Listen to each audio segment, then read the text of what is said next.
Here's a clip from Tarabuster with Tara Devlin. Of course, typical. Ayn Rand Institute took a PPP loan. What? I thought that anybody who is on the government dole is a taker, a parasite. The Ayn Rand Institute. Here is from her website, from the sociopath's website. Well, the Ayn Rand Institute. Those who venerate the sociopath, right? We took PPP funds and would do it again. So there. Social media and major news outlets are ablaze with reports that the Ayn Rand Institute applied for and received funds from the Paycheck Protection Program established by Congress under the CARES Act for pandemic relief. People are questioning how the educational nonprofit, they're talking about themselves, that advocates for ending the welfare state can maintain its integrity while accepting a government bailout. Because you're a fucking hypocrite. It's nothing more American, you see, than being a hypocrite. Of course, the question is understandable, which is why months ago, before ARI, Ayn Rand Institute, received any funds, Institute scholars recorded an explanatory webinar and published an essay, To Take or Not to Take. Oh my God, these people make me sick. Why? Why, world? Why have you put me in this world with these same people that I cannot stand? They're not even entertaining. They're tediously boring. Jesus Christ. Where am I? To take or not to take. Of course, this is what Republicans do. It's like that Mike Vanderboe guy who's now burning in hell. The one who was like, break their windows. The one who wanted, from the Sippy Street militia, the rotund goddamn disability. This pudgy white boy who thought he was a tough army man but couldn't do one push-up, so he had to make this fake militia group called the Sippy Street Irregulars, and who advocated for breaking the windows of Democratic Party offices because they had the nerve to pass the Affordable Care Act, while this scumbag was sitting on his government R&D created internets calling for violence against Democrats, courtesy of the disability check that he was receiving. The Social Security disability that liberals fought. But then he was like, oh, I am justified in taking it because he came up with this whole, his cousin who's an army sergeant told him it was okay, and don't you hate government anyway? So take their money and blah, blah, blah. Anyway, so Ayn Rand Institute writes an article, to take or not to take? Of course you're going to take. That's who you are. Republicans, maybe one day, why don't you open your eyes and look at yourselves and stop inflicting your manias on the world? Please. Stop inflicting your sicknesses. Get help for your illnesses and stop trying to make the world as ugly as your insides. You have no integrity. You wrap your hate around the veneer of legitimacy by giving yourself an organization called the Ayn Rand Institute as if you are a legitimate thing. No, even your hero was a sociopath who took Social Security disability when her filthy 3-pack-a-day smoking habit caught up to her and gave her cancer. So she was on Medicaid, she was on Social Security, and she was a hypocrite after spending her life making other people feel bad for being on Social Security and disability. So why don't you all take that lesson and close your stupid institute? It doesn't have a leg to stand on. Instead, you keep on lying to yourselves while you lie to everybody else. You don't have any integrity. Your ideology is crap. Face it. It's anti-human. It's anti-humane. It brings nothing to the world but pain, ignorance, strife, and division. So why don't you get over it? Find a real hobby. Do something worthy. Join the New York City Feral Cat Initiative. Go help some animals. Do something that doesn't suck. Add something to the world. I know that goes against everything that Republicans believe, because Republicans wouldn't pull a hair to sacrifice. They can't put on a mask.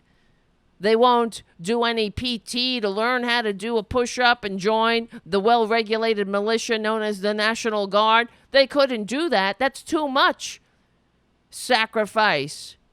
Stop making the world worse, Republicans. Isn't this an example of, yet again, the reality not ever meeting the rhetoric? Reality it doesn't work for you guys. That's why you think truth and fact has such a liberal bias. And you're like, oh, it's the cancel count. They want to cancel because we disagree. No.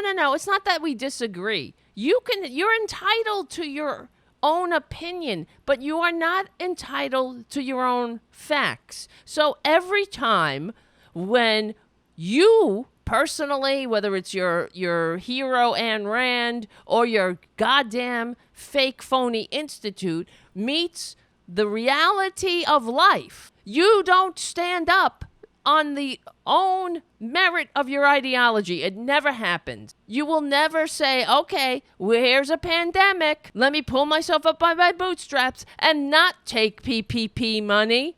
No, you never do it. None of you. Just like Ayn Rand, she didn't say, okay, well, I spent my whole life calling people on Social Security and Medicare parasites, so just because I got cancer doesn't mean that I can go against my ideology and just do what just die. Like I expect everybody else to do, showing them the way of pulling themselves up by their bootstraps. No, you don't do that. You're phonies. And in the meantime, in the period when there are no crises, all you do is divide and throw in your bullshit ideology that we all have to pretend has legitimacy by giving it air. When you'll be on Fox News and you'll be on some, wherever, they'll have you on some panel as if you have merit. But you might be taken seriously if ever there were a crisis that you met with your ideology. You never do it. And then you write articles to take or not to take where you give yourself the permission to be a hypocrite. And you hope that everybody buys into it. You people are transparent. Their entire ideology is based in bullshit. Because we're an interdependent species. I don't care. Your essays, your stupid Atlas Shrugged, your dumb Fountainhead, your musings of a sociopath, altruism is evil, all that bullshit. It can't escape the reality that human beings need each other. That we live in society, we live in communities. There are other species on this planet that don't live together in big communities because that's not how they were made. But that's how we were made, which is why everything that conservatives stand for and stand upon is built on bullshit and division. They have to keep people divided and stupid and fighting amongst each other rather than unified and working together and working for each other. And yeah, you know what? They're so afraid. They hate their fellow Americans, that's for sure. They think in their minds, oh, Americans, there's just these lazy bastards hanging around in a social safety net hammock. You know, nobody is lazier than the right-wing elite, than the Tucker Carlsons of the world. What have they ever done? They've never put in a day's work. They've never sweated for a day's pay. Never. Disgusting. And then the Ayn Rand Institute. To take or not to take? Well, I wonder, what do you think, guys? What do you think the verdict will be? Do you think they're going to stand on principle? What principle? Their ideology is hollow and stupid. Even their own hero couldn't abide by it. Shut your mouth. Listen to this. Wait. Hi, I'm Tal Safani, the president and CEO of the Ayn Rand Institute. It's very low, social I know. media is on fire because my institute, I'm trying to make it louder. which advocates for laissez-faire capitalism and the complete separation of the government from the economy, Shut was your suddenly mouth. exposed as receiving money from the Paycheck Protection Program, or PPP as it's called. Except that this wasn't a big revelation at all. This is Way where the back in laugh April track and comes May, in we handy. broadcasted an hour-long webinar and published an article stating As clearly every that we were Republican, applying for the PPP money every Ayn and Rand explaining what Institute we as uncompromising statement needs to be accompanied by a laugh track. That gives it relevance. That's what it's meant for.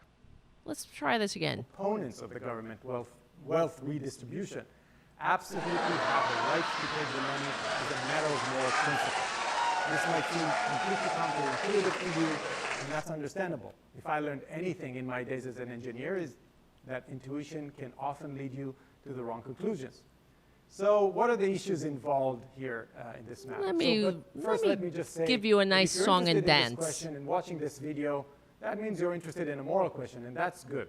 So you No, care we're about doing interested the in right your thing. more immorality of your All of entire us are ideology. forced to pay into a tax system whether we morally support it or oppose it.